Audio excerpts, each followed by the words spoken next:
এই যে বাংলাদেশে অনইসলামিক সংস্কৃতি চাপিয়ে দেওয়া হয়েছে নাকি হয় নাই? একটা দুইটা নেই, যে বাংলাদেশে ডজন ডজন পতিতালয় খোলা, বেশ্যাখানা খোলা, এগুলো ইসলামী সংস্কৃতি? সুদভিত্তিক অর্থনীতি চলে, এগুলো ইসলামী সংস্কৃতি? এই যে অশ্লীলতা, বেহায়াপনা, বেলাল্লাপনা ব্যাপক হয়ে গেছে, এগুলো ইসলামী সংস্কৃতি? বিয়ের মধ্যে গায়ে হলুদ থেকে শুরু করে ফ্রি মিক্সিং থেকে শুরু করে গান, এই বক্স না বাজালে তো বিয়েই হয় না, বক্স না বাজালে তো পিকনিকই হয় না, এগুলো ইসলামী সংস্কৃতি?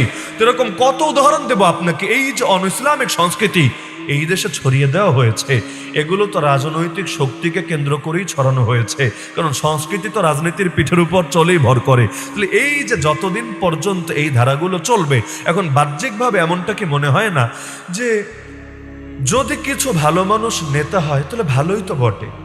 এমনটা মনে হয় না? যেমন নবী যদি মক্কায় নেতা হতেন তাহলে তার কিছু কর্মী তৈরি হতো না, কিছু ভক্ত, কিছু ফ্যান ফলোয়ার্স তৈরি হতো না? এরা ধীরে ধীরে কাজ করাটা তাদের জন্য সহজ হতো না? অবশ্যই হতো। কিন্তু আল্লাহ নবী রাজি হন নাই শুধুমাত্র এ কারণে যে মক্কায় ক্ষমতা নিতে চাইলে তাকে আদর্শ ছাড়তে হবে, আদর্শ জলাঞ্জলি দিতে হবে। কেন? কারণ তাকে সার্বভৌম ক্ষমতার মালিক আর আল্লাহকে মানতে পারবেন না, বরং সার্বভৌম ক্ষমতার মালিক মানতে হবে দারুন নদওয়া নামক পার্লামেন্টকে। পার্লামেন্টে যখন বসবেন, আল্লাহ নবী একটা রায় দিবেন, বাকিরা আরো বিভিন্ন রায় দিবে। আবু জাহাল বলবে, আবুল আহাব বলবে, উতবা বলবে, সাইবা বলবে। লাস্টে গিয়ে কখনো নবী পাস, কখনো ওরা পাস।